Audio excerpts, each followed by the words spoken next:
meron tayong update kay Kibuloy. So ito mga kababayan, pag-usapan natin to kasi ito lap trip to eh. Para sa akin na game. So kamusta po mga ka-Streetwise? Ako po si Takero Miyamoto at welcome po sa aking munting channel. So mga kababayan, alam nyo kung ano nakakatawa dito? Alam naman po natin, siguro updated naman tayo na si Kibuloy po ay meron 10 million na patong para siya po ay mapahuli. Pero ngayon mga kababayan, alam nyo kung anong nakakatawa dito?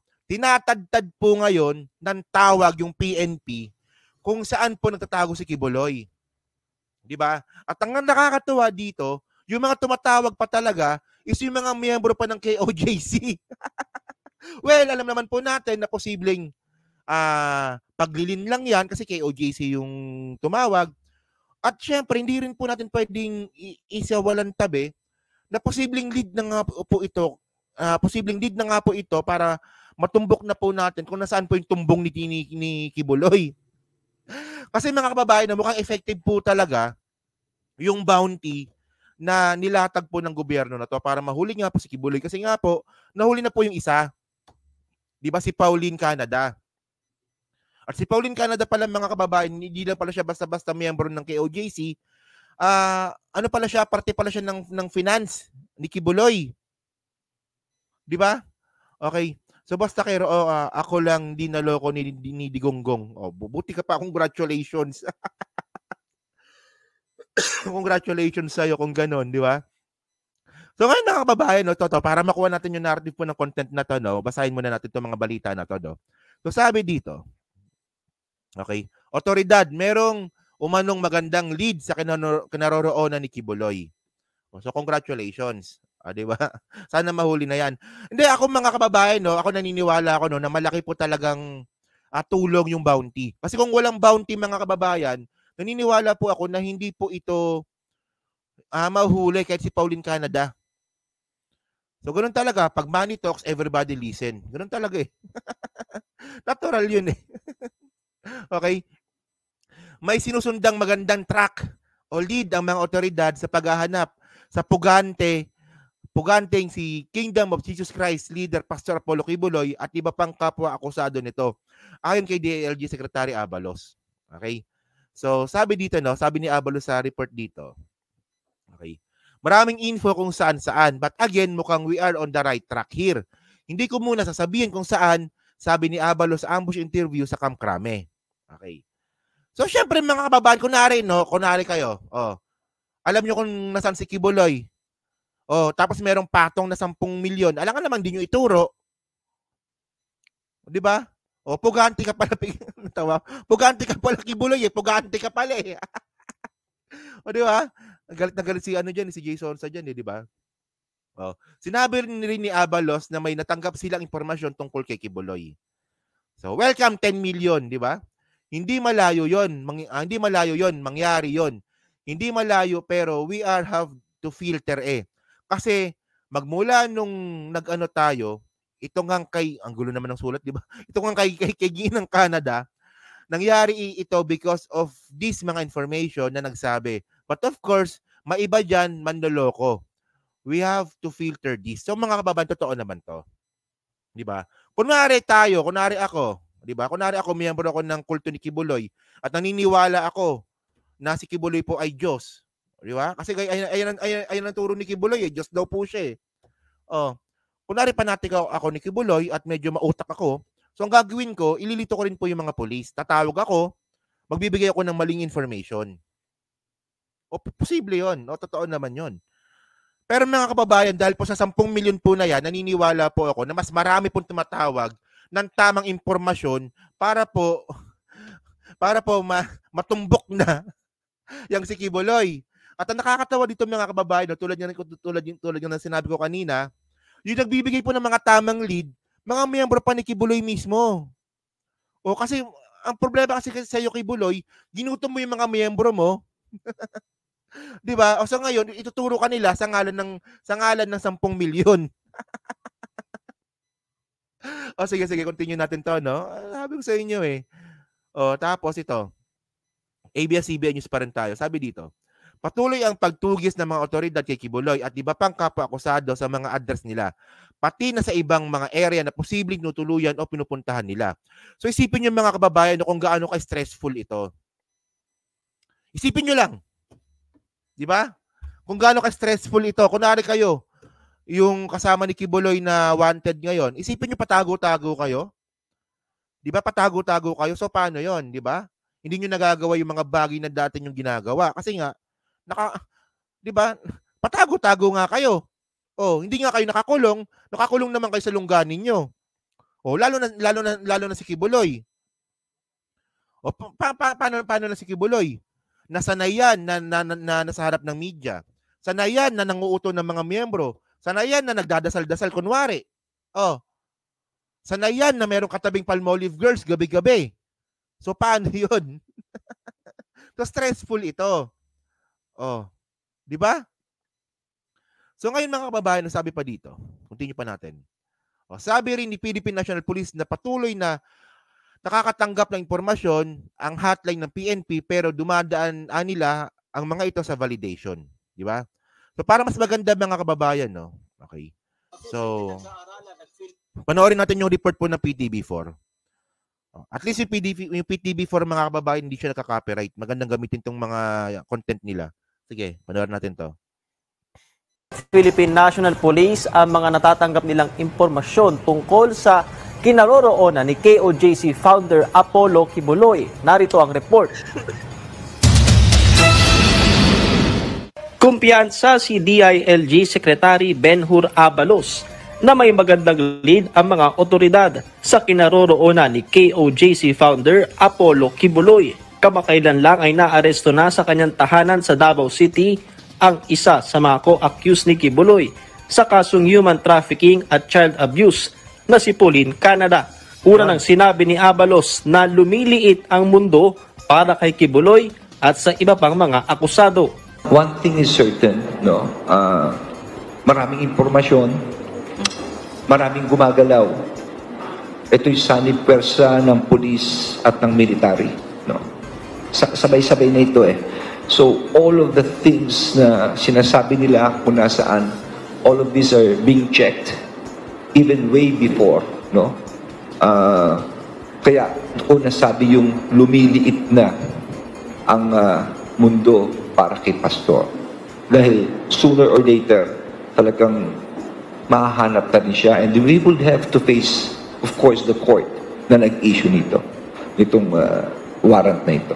Masusiring pinag-aaralan ng PNP ang natatanggap nilang impormasyon tungkol kay Kibuloy na may 10 milyong pisong pabuya. Yung nangyaring pagkaka-aresto po kay Pauline Canada is a good indication na marami po tayong nare-receive ngayon na information. In fact, yung ating hotline ay talagang mainit. Marami po tayong nakukuha po na information but we have to vet muna yung ating mga nakukuhang information. Some of them might be true but we also have to consider na some of them is intended para guluhin or iligaw po tayo doon sa ating direksyon ng paghahanap.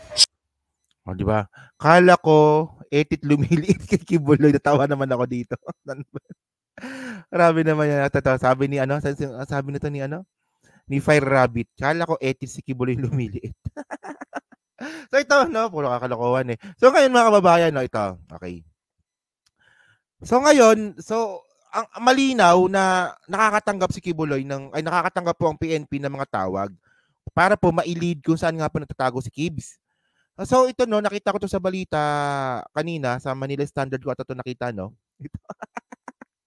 KOJC members providing info on Kibuloy's whereabouts. Walang yung anak ng Diyos tinuturo ng mga miyembro kung nasan.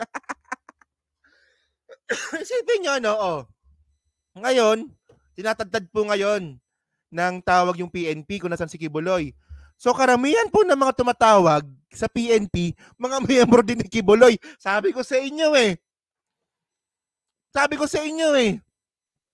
Walang ibang pwede rin na magturo kay Kibuloy kundi mga miyembro niya. Sino ba namang, ito mga kababayan, practical lang, no? Oh, sabi ni Kibuloy, meron daw po siyang bahay sa langit. At yung doorknob daw po, diamond. O, di ba? Sabi ni Kibuloy, anak daw po siya ng Diyos. Tapos, Lahat ng mga kaluluwa bago pumunta ng langit, dadaan daw muna sa kanya. Hindi ko alam kung anong klaseng daan yan, no? Kung dadaan sa kanya, or ano niya, kung tototnakin niya, di ba? So, yun. So, ngayon mga kababayan, sinong napaka-common sense naman. Kung kayong miyembro ni Kibuloy, maniniwala ba kayo sa mga ganong klaseng kabulshitan na turo ni Kibuloy kung kukumpara ninyo sa 10 milyon? Tandaan nyo mga kababayan, no? Yung turo po ni Kibuloy, illogical. Illogical po yung turo ni Kibuloy. Sabi ko nga sa inyo, bula ang propeta yan eh. Oh, saan ka nakakita? Di ba? Na kapag magdadasal daw po kayo, kung naniniwala nga kayo sa Diyos ng Kristiyano, kung magdadasal daw po kayo, dapat ipaalam niyo muna kay Kibuloy. Idasal niyo muna kay Kibuloy. Then si Kibuloy daw mag-ahatid sa sa Diyos Ama, sa tatay niya. Isipin niyo, napaka-illogical mga kababayan. Pero yung pinaka-logical po na nangyayari po ngayon, yung 10 milyon. 'Di ba? Ano pipiliin ninyo? Yung pangako ni Kibuloy o yung 10 milyon? So ngayon mga kababayan, so natural, alam na po natin 'yan. Mga KOJC din po talaga magtuturo kay Kibuloy, mga miyembro din po ng KOJC ang magsusuplong kay Kibuloy. Sabi nga nang nag-comment dati eh, isang halik ni Judas lang 'yan eh. Kulong na si Kibuloy eh. 'Di ba kung dati naisip natin na mukhang malabo mahuli si Kibuloy, pero dahil sa 10 milyon, mukhang ngayon abot kamay na. Konti na lang 'yan, kaya nga panic mode na sila ngayon eh. Oh. O sabi ni Brad Jeromsky, 10 milyon na, 'di ba? Isipin mo 'di ba pangako ni Kibuloy, sama-sama kayo sa impyerno, sama-sama kayo sa langit. Kasama mo na nga sa lupa, kasama mo pa sa langit. Sa 10 milyon ka na lang. O tayo na yan, no? Isipin nyo, no? Yung logic ni Kibuloy, no? Oh, sama-sama daw kayo sa langit. Oh, so sa mga miyembro ni Kibuloy, sinasamba nyo na si Kibuloy dito sa lupa. Pagdating sa langit, sasambahin nyo pa rin siya. Putang ina yan. Napaka-illogical. Abnormal na paniniwala yan. Diyos ko na yan. Sinasamba nyo na nga sa lupa. Ngayon, para makapunta kayo sa langit, dadaan kayo sa kanya. So pagdating nyo sa langit, makakasama kayo doon, sasambahin nyo pa rin siya. Oh, ngayon, mga ganyang klaseng turo ni Kibuloy. Ano pa nga hawakan ninyo? Yung turo ni Kibuloy o 10 milyon?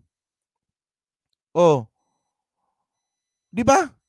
Isipin nyo, no? Oh, tulad ng sinasabi natin dati, yung kwento ni Kibuloy tungkol sa ulap. Oh, alam nyo na yung kwento sa ulap. Oh. Saan ka maniniwala? Sa kwento ng ulap o sa 10 milyon? Oh. Yan kasi mga kababayan na sinasabi ko sa inyo, di ba? Oh. Ang problema kasi ni Kibuloy mga kababayan, ginutom mo yung mga miyembro mo. Hindi lahat ng miyembro mo busog. May mga miyembro ka rin na ayaw sa'yo, di ba, na ginutom mo. So ngayon talagang 10 milyon talaga pipiliin ng mga yan. Oh. So sabi pa dito, continue natin yung pagbabasa nito, no? Sabi dito. Okay.